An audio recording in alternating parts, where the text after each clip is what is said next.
Coming up next on The Voice of Alabama Politics, surprising numbers in turnout.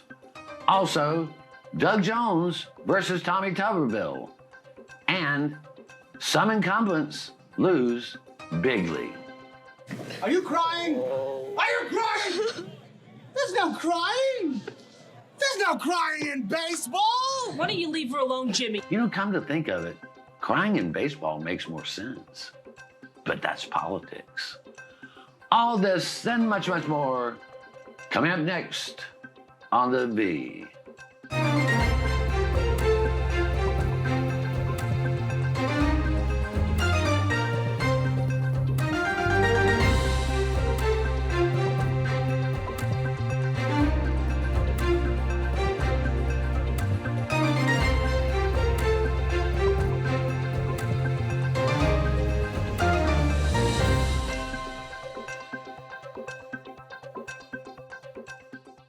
Welcome to The Voice of Alabama Politics, where we tackle the tough issues so you have the hard facts. I'm your host, Bill Britt, and as always, I'm joined by Susan Britt, research guru extraordinaire, and Josh Moon, investigative reporter and columnist at APR, and the dad of the year in my mind. The pause got me. I didn't know where we were going. I didn't know if we were going positive today or we were going, yeah. I mean, I was like, Josh, what's coming out of his mouth? You and those kids that hang around your house and at the school, they just love you. They think you're like the dad of the year. They really do. Oh, we have a good time. We have a good time right here. Yeah. He has their IQ. That's right. We connect. We connect on a very mental level, and so I know. Yeah. Hey, I was just going to say, for political nerds like us, we saw something very, very interesting in the numbers in this recent primary. Mm-hmm. And Susan, the numbers basically are the same turnout-wise in 2022 as they were for this 2026 primary. Mm-hmm. Basically the same amount of people showed up to vote. What's different? Well, like you said, there was only a $6,700 participant difference between the two elections. But here's what's interesting. In 2022, also a midterm election, 660,000 primary ballots were cast. In 2026, only 493 Republican primary ballots were cast. Where with the Democrats in 2022, it was 188,557. In 2026, 364,000 plus. There's a major shift there in you have a lot less Republican ballots being cast in this week's election, where you had a lot more Democrat being cast by Republicans, it's 167,000 plus votes, and Democrats 176,000 plus votes. So that's a real shift. Josh, this is something very telling. When I actually talk to people who plan on voting for a Democrat in the primary, that they voted Republican in the primary, but they said they might vote Democrat in the general election because they're just not happy with the field they've got. Yeah. I think what we have been talking about for quite some time now is showing up in the actual data and the numbers. And, we have seen this trend nationwide in election after election now that Democrats are extremely overperforming where they were in previous elections, extremely overperforming even the projected increases that they were going to have. And Alabama is no different. And I think you're right. I think what should really, really worry Republicans is not just these numbers, but these numbers would be enough to keep some of them up at night. But also the fact that at the top of the Republican ticket, there were real races, not for governor necessarily. I mean, that governor was basically the same on both sides. But you had a highly contested U.S. Senate race. You had a highly contested AG's race. You had a lieutenant governor's race that was highly contested. And we've all seen the ads. Millions and millions of dollars were spent on those races. And God knows we couldn't get away from any of the ads on TV. And so even with that, you saw a dramatic decline in the turnout for Republicans or for folks coming out and voting Republican. So what's it going to be like when there's a real race at the top of the ticket for Democrats? Yeah. What's it going to be like when it's Jones versus Tuberville? Ron Sparks versus Mills or whoever is going to be over there. Philip Ensler versus John Wall or Wes Allen. What those races actually excite people. And let me tell you something. The reason why those numbers are the way they are is because Democrats have a plan for things. While Republicans have told you who they hate, who they don't like, who they're going to kick out of the country, and what they're going to do to protect you from made up bullshit, there's actual plans from Democrats about lowering taxes and helping you with food costs and doing things. And they've presented these things, and people are listening to them. Well, I've talked to Republican strategists who said they're trying to convince their candidates to talk about kitchen table issues rather than all this still the same old who do you hate.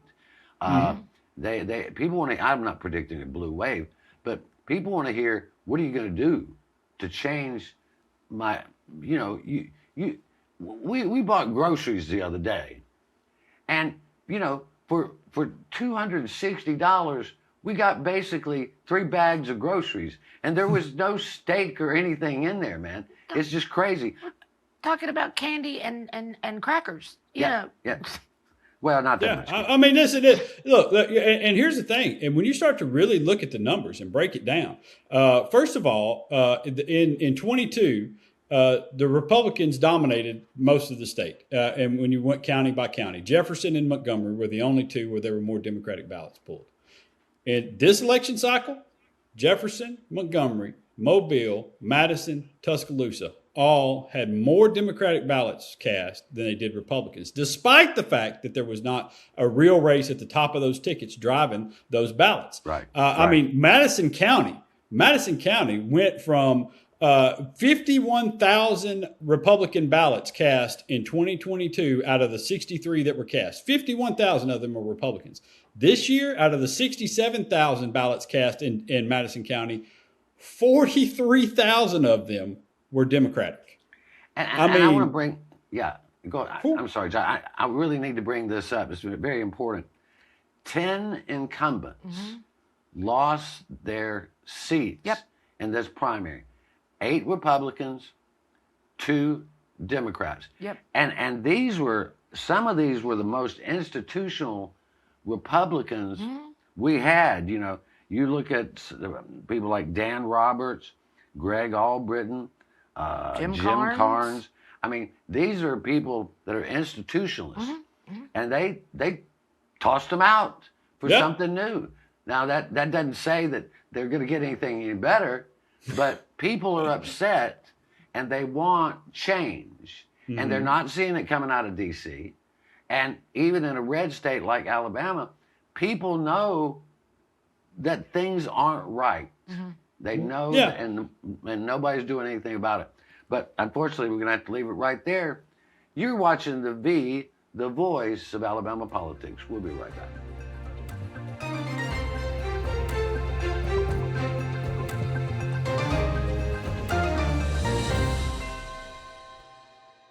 Your property is your home, your investment, and your legacy.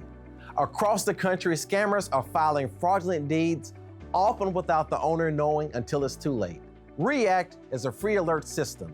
If a document is filed using your name or tied to your property, you'll be notified within 24 hours. Property fraud is a crime, and the faster we know it, the faster we can act. Sign up today. Protect your property, protect your legacy. Alabama has a hands-free driving law, and that means you can't hold your mobile phone while making a call. Oh, and no writing messages, recording, or watching videos either. Plus, you can only use a single button or swipe of a finger to answer a call. So what's a driver to do?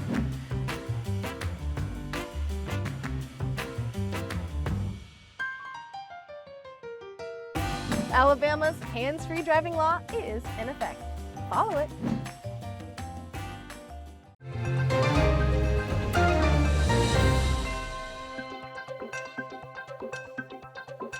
Welcome back to the V, the voice of Alabama politics. Anybody with half a brain knew that this was going to be Tommy Tuberville versus Doug Jones. Anybody that thought differently, bless their heart, as we say down in the South here, just bless their heart. This is the race that people wanted. This is the race that Alabama wants, and this is the race they're going to get. I think, Josh, you bringing up the fact that, you know, what you're seeing in Madison is surprising. I think what you're seeing in even in over in Tuscaloosa, surprising. And I've talked to several people who are voted, you know, but now they're saying, listen, I don't. Tuberville's not my guy, right? There's not that enthusiasm for him, except with the MAGA base. They're excited about it. We know the business community is sort of lukewarm, but because they don't know what he's going to do, they're afraid he's going to be a disruptor. Now, I think they're right. Jones is much more of a steady hand. If he didn't have a D behind his name, he'd beat. He'd be the front runner right now. He'd be the front runner, and you know, I think. I think what you see in this race is kind of the same thing that affected some of those other races that we talked about with the incumbents, where the more traditional kind of Republicans, say Dan Roberts, for example, Philip Pettis, some of those folks who lost, Matt Simpson, they got beat by, and some other folks faced a real challenge. They got beat by folks that were more appealing to that MAGA base. And I think what hurt them, and probably what we're looking at, and why people think that this race between Tuberville and Jones could be relatively close, is that that MAGA base is all the Republicans can now count on. And you see that not just here, but in Indiana and Louisiana, the turnout numbers for Republicans are dramatically lower. And but what they can rely on is that MAGA base, that ultra right-wing base is going to show up and vote for these folks. And Tuberville has that. Tuberville's got those folks out there. And so the question is, can Jones get enough of disenchanted Republicans to cross over and vote for him? Can he pull the independents, or can he just get enough Republicans to sit at home and then inspire other folks? Look, the turnout was about 80% of folks, registered voters, sit at the House. That's on both sides, and that's a big problem. If you can pull those folks into the fray, if you're Jones, well, then you've got a pretty big advantage. Well, and I think he's right, Susan. Go ahead. But you've also got to remember, we got from now to November, Democrats are fired up over these maps. They're fired up over this redistricting stuff, and they're going out and registering as many voters as they can get registered. That can also have an impact come November. Yeah. I also know some moderates who, and independents who are just not, they're not settled yet, but they're leaning. Well, look, let's be honest. Let's be honest. Right now, the national climate is terrible for Republicans. The guy that they've put their faith into, the guy that they've allowed to become the cultural identity of this party, and Donald Trump, is destroying them. He is destroying them. He's done. Look, people can argue it all they want to or whatever, but he promised that gas prices and energy prices and grocery prices were going to be lower on day one. We were going to end the Ukraine and Russian war and no more wars. We were going to turn over all the Epstein files, and one by one, all of that stuff has been shattered. And the rug pulled out from underneath them, and things are worse. They're more expensive. Everything costs more, and they are pissed. And so they're looking for anybody that's going to fix that and offer them some help and some guidance. And there's only one party right now offering it. Now, and I'm not going to say that Tuberville doesn't have the best shot at winning. He does, because this is a Republican state, and he has an R by his name. But Alabama. He will, if they elect him, and they very well may, he will be a candidate unlike any other governor we've had, because he is quite unknown for real. and the things he says are not stabilizing.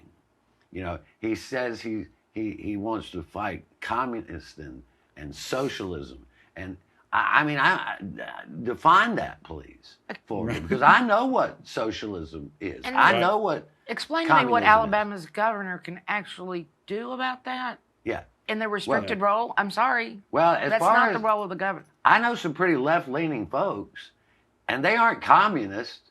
They may like a little bit of socialism, and so does the United States, by the way. Your Social Security check and Medicaid, Medicare, and all that. Yeah. That's socialism. And you do away with that, and you're a dead man in politics. But anyway, we'll move on from that. I think it's going to be an interesting race to watch. The lieutenant governor runoff. I mean, Philip Ensler came in, Democrat, just cleared the field. The guy's a charismatic, caring candidate. But the surprising part to me, Susan, was how John Wall came from way behind the start and beat out everyone except Wes Allen. Right. And he led Wes Allen pretty good. Yeah, he did 192,000 to 180. Yeah. That's 180,000. I mean, that's a sizable lead. Yeah. And then I mean, he can't just put his books down, you know, and go on. He's got to keep working at it. But yeah, that's going to be a tight runoff right there. I mean, I think Angie Horn, Wes Allen's political campaign manager, is one of the best in the business, if not the best in the business. But there you go. Yeah, he got the Trump endorsement in a time. Again, it's the same thing as we said earlier. Is this right now is a Trump-driven party. You've gotten that core MAGA base, and then the everybody else kind of stayed at the house, and so that hurt. I think that hurt Wes Allen. We'll see what happens in the runoff, but I got to tell you, if I'm a betting person, I'm gonna bet on that MAGA base showing up before some of these other folks show up and vote to carry him over the top. I agree. And I think it'll be interesting. You know, if it becomes a runoff against Wall and Ensler, that will be worth watching. You know what I mean? Yeah.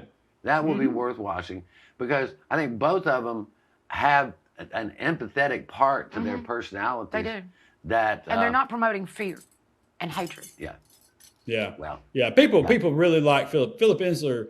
No matter where he goes and who he talks to, what room he's in, the one thing that people walk away from and always say is Philip is an exceptionally nice and accommodating and empathetic person who listens and has a plan for addressing their problems. And I think and that's whoever he talks to, whether it's a room full of farmers or a room full of teachers, I think those people feel a connection with him. He's just one of those type of people that can inspire folks like that. And I think he's got a bright future. And the same can be said for Wall as well. We're going to have to leave it right there. You're watching The V, the voice of Alabama politics. We'll be right back.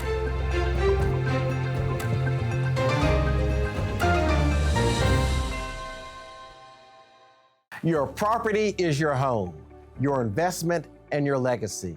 Across the country, scammers are filing fraudulent deeds, often without the owner knowing until it's too late.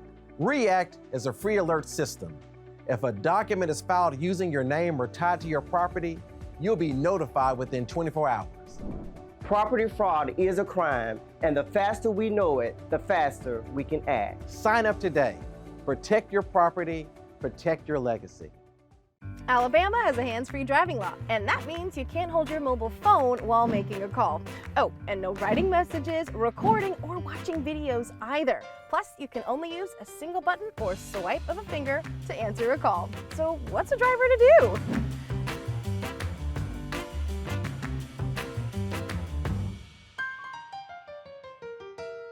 Alabama's hands-free driving law is in effect. Follow it.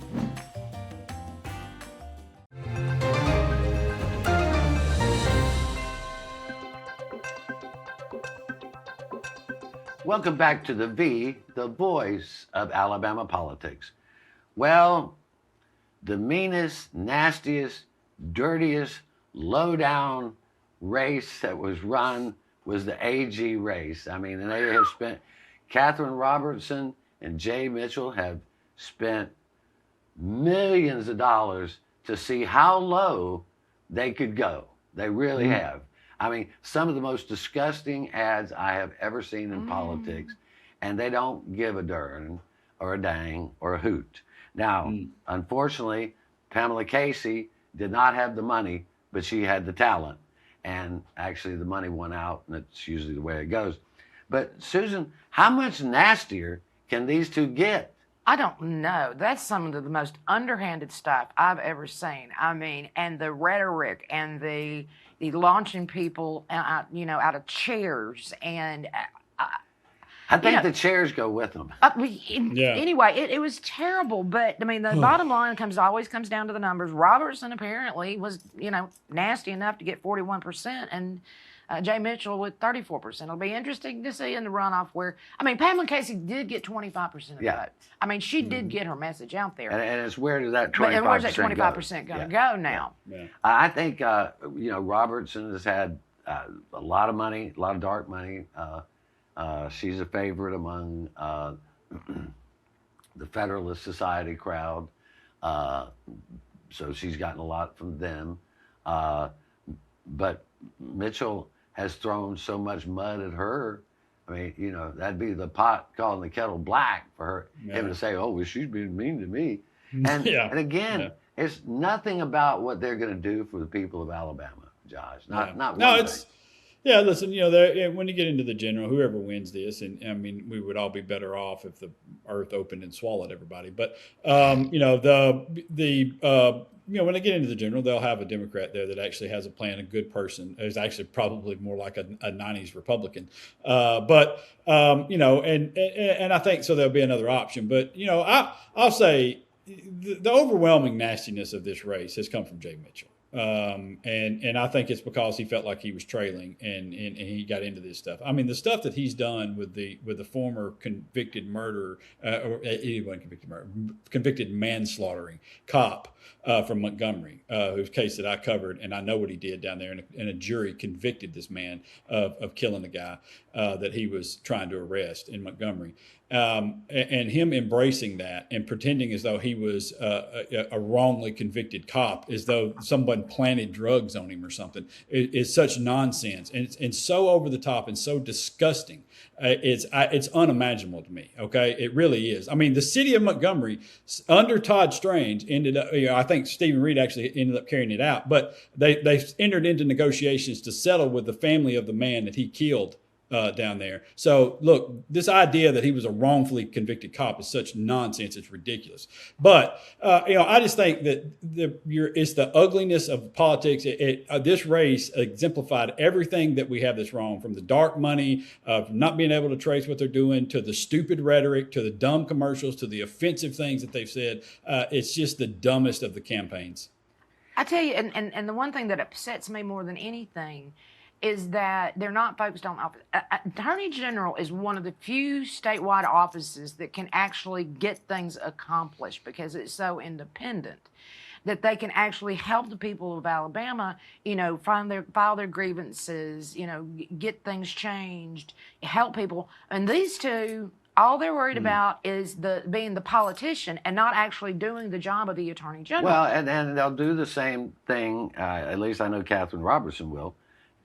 She will spend most of her time on federal lawsuits that get recognition and that push forth the agenda of the Federalist Society. I mean, that's they do nothing because we have the same Attorney General now that's in there, and the first time I think I've ever heard him utter the words consumer protection was a couple of weeks ago when he decided all of a sudden that he needed to sue the SPLC over that nonsense because he thought it would boost his campaign, which sayonara. Back in the old days in politics, they used to have a special place for politicians who lost, especially unpopular ones. And it wasn't hell, but it was Buck's Pocket. So we now can say that Steve Marshall can go be the mayor of Buck's Pocket. No, it's too close to our house. No, no, he can go to Siberia, somewhere else. All right, wherever he goes. I wish Steve Marshall gets everything he deserves. On to, while we got a couple minutes left here, Barry Moore and Jared Hudson are now in a runoff. Barry Moore, the Trump candidate. Hudson is an outsider, Navy SEAL, good-looking guy. I mean, they both have good qualities about them, although you don't really, you know what you're going to get with Barry Moore. There is nothing mysterious about this. But some people find that not a good idea. But we don't know what Jared Hudson would do. No, we don't. I haven't seen a whole lot of him anymore in the time he's been in office, so I can't go either way on that one right now. Yeah. Again, we're rooting for the earth to open. But it's, I mean, it's Barry Moore, which you're right, we know, and Jared Hudson, whose idea for solving the problems is, hey, we need to solve the problems. And I mean, it's just, look, come on, man. There's got to be something better. So, I think that the Trump endorsement gets Barry Moore over the hump, because I think this is going to be one of those elections that it's really going to be a base election. Now, I think if you get a lot of 45 to 65-year-old women, they might turn and say, that boy looks like he might be on my favorite soap opera or something. I don't know. But yeah, they've got 24.5% that went to Marshall. We'll see how that shakes out and where that goes. Yeah, and that's going to be key right there. Is where does that go? Because that can move the needle substantially. But I do think that, you know, you got one known commodity, you got Trump's brand, and while that brand did not just automatically mean a win, Josh, it just meant they got his endorsement, and that's going to help them, but not push him over the finish line. It seems like. Yeah, well, I think it was enough, though. I mean, because let's be, Barry Moore and John Wall both in these major races, they had some flaws coming in terms of when they got into the races and what they were facing. You know, Barry Moore was facing an uphill battle with Steve Marshall in the race, and I think a lot of people considered Marshall the front runner. But I think that Trump endorsement in this particular race matters a whole bunch because of what we said. You know, the turnout among moderate Republicans and traditional Republicans going to be very low, and so that base is going to carry it. And I'm taking a personal privilege. Mo Brooks got his butt kicked by James Lomax. Way to go, James. You've been watching the voice of Alabama politics. You watch us because we watch them.